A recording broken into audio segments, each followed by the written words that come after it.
Hi, and welcome to episode 3 of the Hormonal Mama podcast. I am your host, Kara Drescher. Today, I am excited to tell you about my postpartum journey.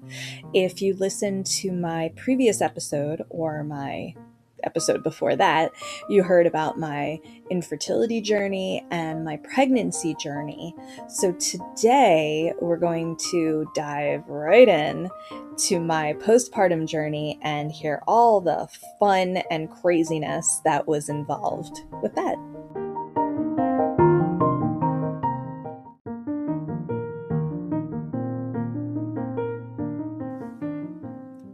So my postpartum journey began unexpectedly at 32 weeks and 4 days. I was admitted to the hospital at 32 weeks and 1 day because on an ultrasound, a scheduled ultrasound, it was discovered that one of my babies wasn't growing. We didn't know that it was a she at the time, but she was very, very small. And there was an issue with her umbilical cord, so she wasn't gaining weight at a safe rate. So I needed to be monitored regularly throughout the day. So I was admitted to the hospital, and it was very, very stressful. The few days leading up to the birth were very difficult. That first night, I had to be there by myself. My husband was unable to stay overnight. I was up all night. I think I watched, I don't even know how many shows on the computer because I just could not sleep. I was so anxious. One of the residents had come in, done an ultrasound, and then told me that I was likely going to be giving birth on Friday, and this was Tuesday. So that kind of came as a shock. I wasn't sure how to deal with that. I was just filled with anxiety. Luckily, the next few days, my husband was able to be with me. My mom came by a lot. My in-laws came by a lot. It was better, but it was tough. I had to be monitored all the time. Every time that I thought I wasn't going to be monitored anymore, sure enough, there was some issue. Somebody's heart rate was dropping, so they had to hook me up to the monitor for extended periods of time. Initially, they'd say something like, okay, we're going to monitor you for 20 minutes or 30 minutes.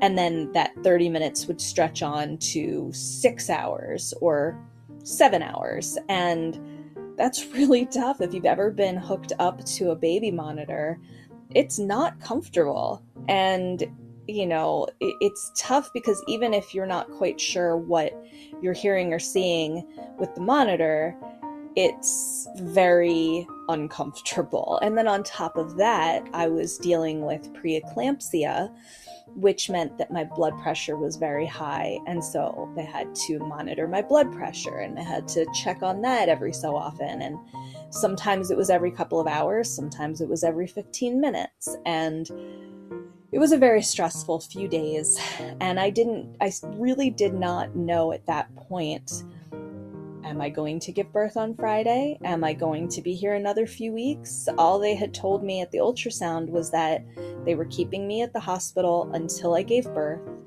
and that it wouldn't be past, I think, 35 weeks was what they told me. It might have been 36 weeks. It's hard to remember. But I wasn't expecting to give birth at 32 weeks. So that was a major, major shock to my system. And those last few days of my pregnancy were just so difficult to get through. They're difficult anyway at any point in your pregnancy, whether you know that you're going to be giving birth in a few days or not, whether you're in the premature range or full term. You're giving birth at some point. The tough thing when you're, at a period where it's premature birth is that you don't really have the time to prepare yourself to say, okay, I'm going to be giving birth at some point. It's more all of a sudden, hey, you're giving birth way sooner than you expected. Now, in my case, 32 weeks is early, but there are many women who give birth much, much earlier than that. So, my experience isn't with, micro prematurity, or what they call micro preemies, which I believe are babies born prior to 27 weeks gestation. So again, my experience was a little bit later in the prematurity range, but regardless, it's scary and it's very stressful. And so for me, that was the beginning of my postpartum journey.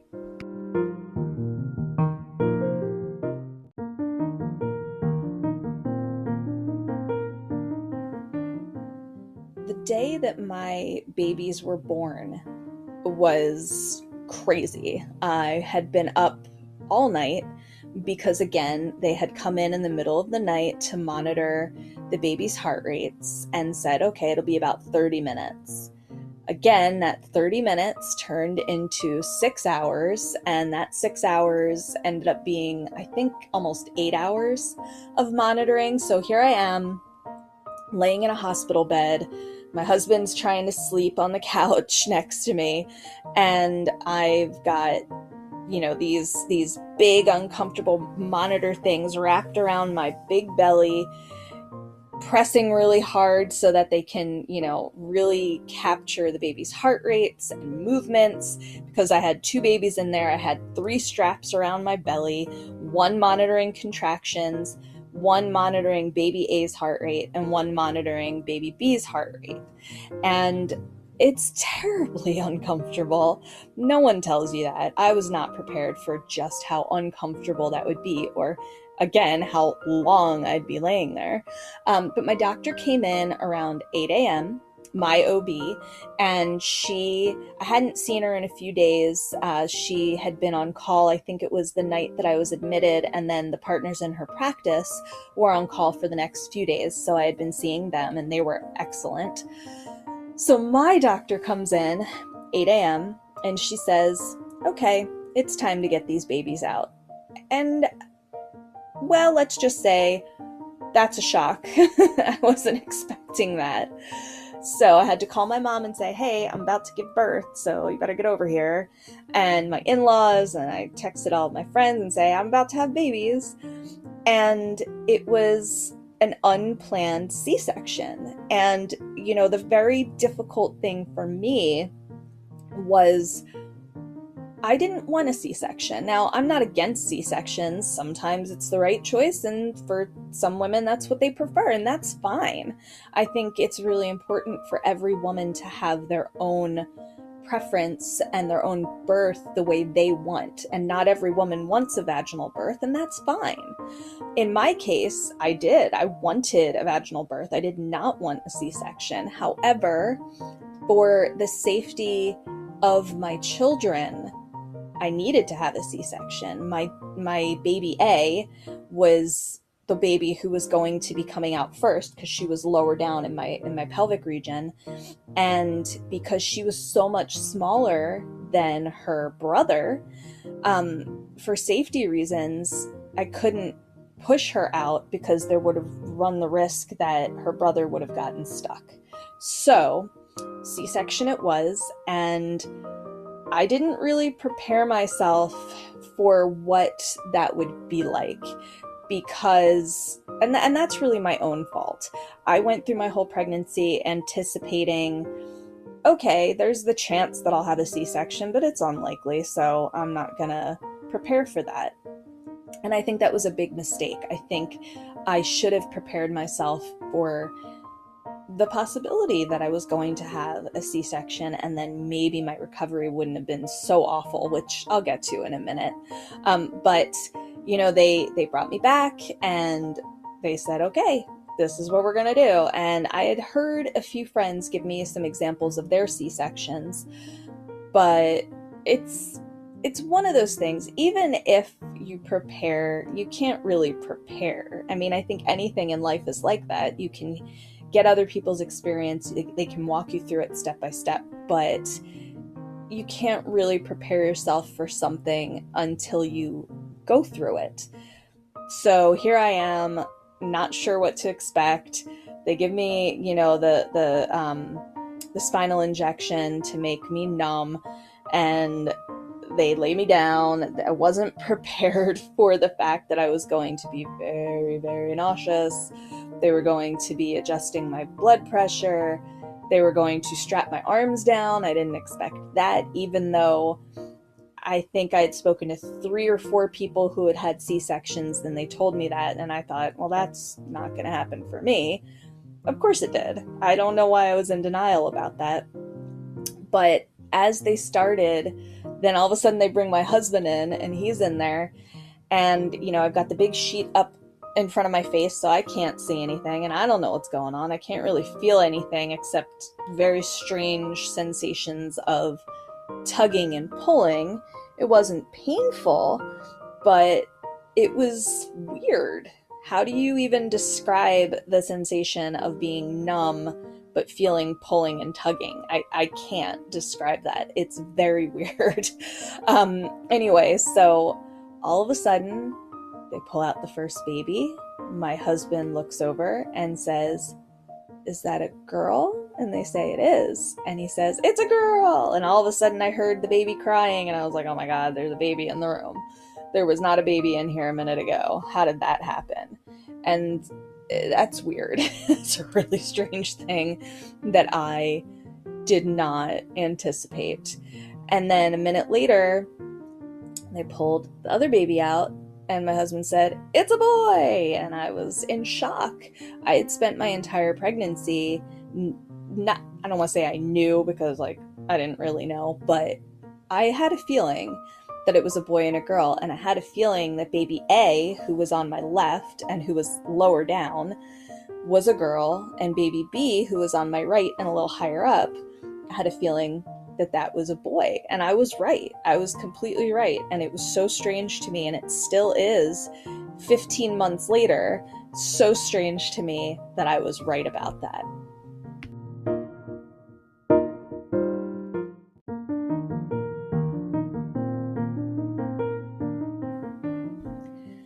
After the babies were born, they brought them over to me. I didn't get to hold them because, remember, they were premature. We knew they were going to be going up to the NICU, but they brought them over to me so that I could see them. I don't remember the details very well, but I remember kissing my daughter, and I think I touched my son briefly, and then they whisked them away and took them up to the NICU, and that was very, very difficult, knowing I wasn't going to get to touch them or do skin to skin with them immediately. I really wanted to, but I couldn't. So after they got me stitched up and, they wheeled me back into, I guess, the recovery room, I was uncomfortable, but whatever, I just had major surgery, so of course I was uncomfortable. And then it started. I started having the most severe pain. Felt like I was being stabbed. And then it would go away. And then all of a sudden it would start up again. And then it would go away. And then start up again. And this went on for a little while. And I was crying and screaming in pain. And we called the nurse, and the nurse came in and said, I need to page the doctor on call to get you, a heavier pain medication. Now, before they had brought me back for the C-section, they told me that they no longer do opioid pain medication, that now they simply do Tylenol and Motrin after C-sections, which, looking back on it, is probably the most insane thing I've heard in a long time. Because if you've ever had major surgery, especially abdominal surgery, when they cut you open and they're messing around with your internal organs, and then they're just going to give you Tylenol alternating every few hours with Motrin or ibuprofen, that seems crazy. That seems absolutely nuts to me. And so that was crazy, and I was in so much pain. And then my mother-in-law finally noticed, oh, wait a minute, they have you hooked up to a Pitocin drip. So of course I was in pain, because they were making my uterus contract to go back to its normal size. If you've ever had Pitocin, you know how horrible it is, but here I am immediately after a C-section, hooked up to a Pitocin drip with no heavy pain medication. That's kind of, again, I can't even think of the right words, but it was awful. So eventually, the doctor came in. I think this went on for like 45 minutes, maybe longer. Or, I mean, for all I know, it was 10 minutes, but I'm pretty sure it wasn't. Doctor came in, they got me a prescription, they gave me an IV narcotic, and finally the pain went away, and we were finally, after I think another hour, they were finally allowing us to go up to the NICU to see our babies for the first time. And it was amazing and crazy. We got up to the NICU, and here I am in a hospital bed. I can't move. And here are my children for the first time that I'm really seeing them. And it was the most bizarre feeling. I couldn't believe it. I was looking at my children after everything that I had been through, after years of infertility, after a relatively miserable pregnancy. They were there. They were real people. And as tiny as they were, my daughter was 2 pounds, 12 ounces, and my son was 3 pounds, 7 ounces. They were teeny tiny, but they were little people, and they were crying, and they were looking around, and they were just so precious. And those first few moments, that was craziness. It was overwhelming, beautiful, insane, and just magical all at the same time.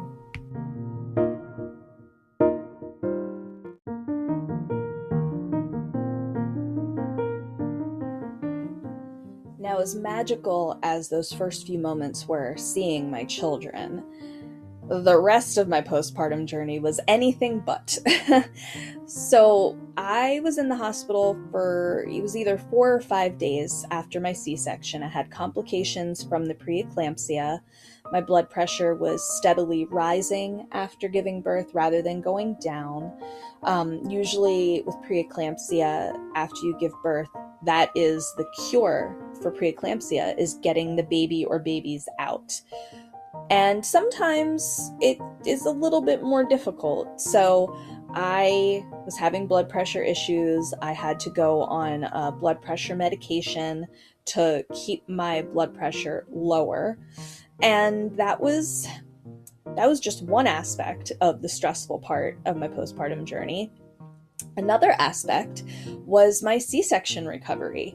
It sucked. There's no nice way to word it. It was awful. I was in so much pain. It took me, I want to say it was probably a good 6 or 7 weeks before I could walk normally. I was walking with a walker initially for about a week, and then after that, I couldn't stand up straight. I didn't need the walker, but I couldn't stand up straight, and then my stomach felt like all of my organs were falling out. It was awful. I was in a lot of pain for a while there. The other aspect, and there are really 2 other issues that made my postpartum journey so hard. The first was having my children in the NICU. Now, if you don't know what the NICU is, that's the Neonatal Intensive Care Unit. So if you have a child who has any type of health issues, is born prematurely, anything that requires more intervention than in a typical baby nursery, they're sent to the NICU. Some babies are only in the NICU for a few hours or 24 hours, some are in for a few weeks or months, and some babies are in there a lot longer. In our case, our babies were in the NICU for 25 and 26 days, respectively. And that is so hard.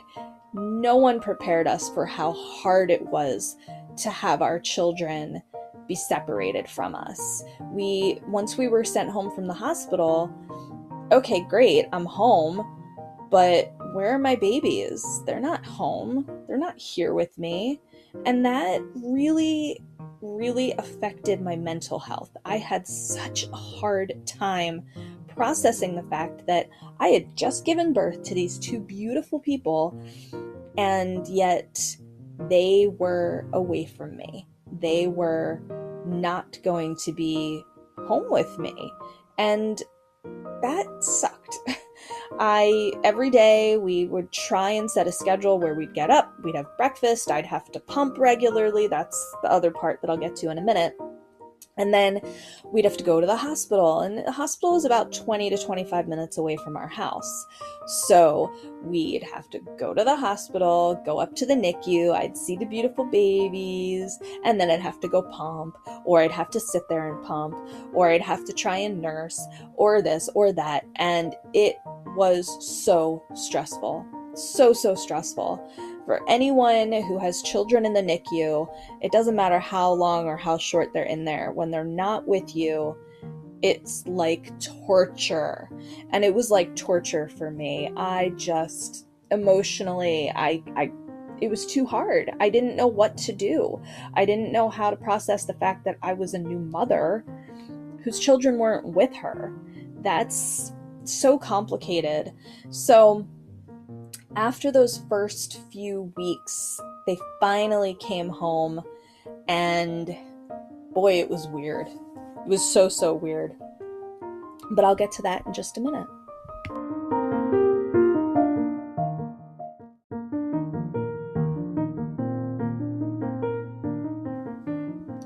The other really hard part about my postpartum journey, and this is a very difficult topic for a lot of women to talk about, was that I had a lot of trouble breastfeeding. Now, I know a lot of women have difficulty breastfeeding. I was unaware that there was something called low supply. I had no idea that there was going to be an issue for me with nursing my children. My children had no problem figuring, well, it wasn't like it was simple. It took them some time to figure out how to nurse, but they weren't getting enough from me. And when I would pump, I wouldn't get enough milk for them. And that was emotionally like a slap in the face. We'll call it an emotional slap in the face. I had no idea. I was so unprepared for breastfeeding. I hadn't taken any breastfeeding classes. I hadn't done any research. I thought that when I gave birth, the lactation consultant at the hospital would tell me everything I needed to know, but she did not. I gave birth. A few hours later, the lactation consultant came in. She said that she was leaving for the weekend. She wrote my name on the board. She told me how often I should be pumping. She very quickly showed me how to use the hospital grade breast pump. And then she was on her way. And no one was there with me. I was by myself. I was on heavy pain medication. I had just had a C-section and given birth to twins.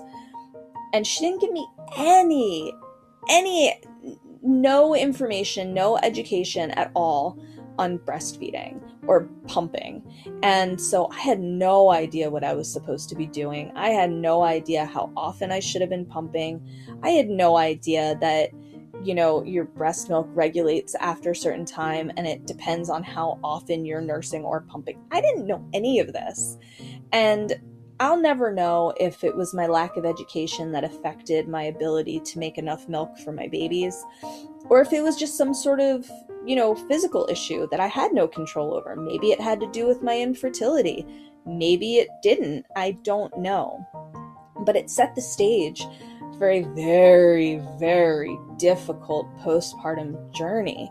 The first few weeks, going to the NICU, having to pump at home and bring the milk and not have enough for them. So they had to have donor breast milk to start with, and then they had to switch over to formula. And it was so hard and so stressful. And I wish so much that I had taken some sort of breastfeeding course or just given myself some sort of education so that I would have been prepared for what comes next. And I just wasn't. So my breastfeeding, pumping, formula feeding, bottle feeding journey was hard. It was long. I continued to pump for a year, and I formula fed, I breastfed, I bottle fed breast milk from pumping. I did everything I could to make sure my children were eating and getting properly nourished. But breastfeeding was important to me. And I would like to note, and I have a whole blog post about this, but I think it's very, very important to note, I am a firm believer that anything is good when you're feeding your children. Breast milk, formula, if you pump, if you don't pump, whatever is the right choice for you is the right choice for you. And no one should ever tell you what is wrong and what is right. Does breast milk have a lot of benefits? Heck yeah, it sure does. But guess what? So does formula. Formula is not poison. People always talk about how formula is poison, and it is not. It is wonderful. It is a wonderful option for women who can't or who choose not to breastfeed. And there's no judgment, or shouldn't be, I should say. There's no judgment from me, and there shouldn't be any judgment from anyone else. And this is coming from someone who's always felt that way, but who had complications that were out of her control. And it was important to me that if my children were going to get breast milk, that it was going to be from me.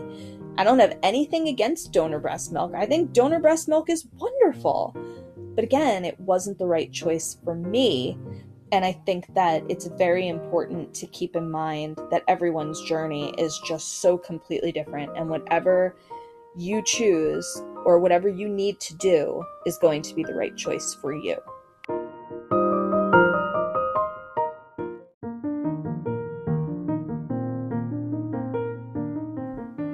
So now that I've talked all about feeding and what works best for everyone, the last thing I really want to talk about is sleep.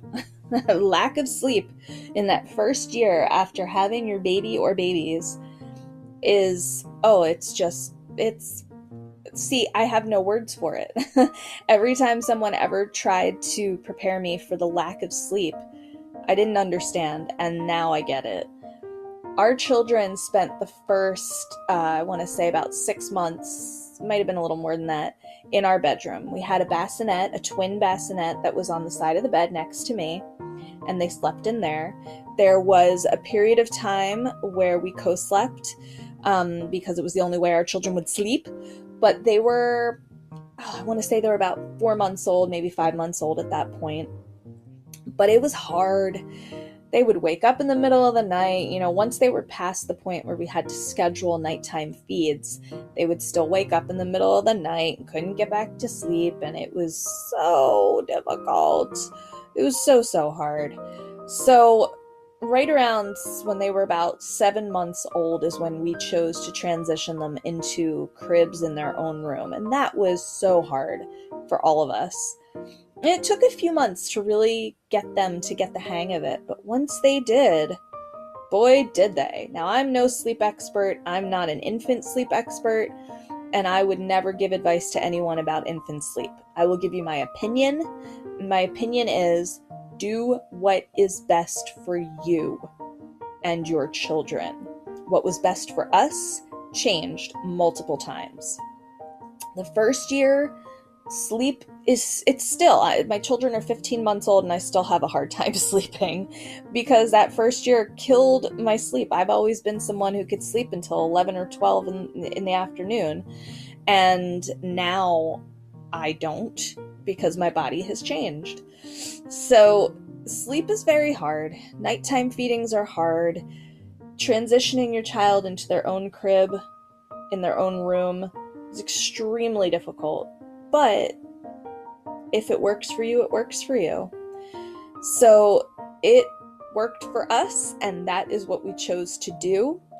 And part of making that work for me was realizing that I needed some organization. I am not an organized person. I have trouble keeping up with everyday things that I need to do. And so for me, organization was essential, mostly because I'm so disorganized. So I spent months putting together spreadsheets and tables for myself to help me stay organized, to help me keep on track, on top of all the things I had to keep track of. feedings, how much were they eating each time?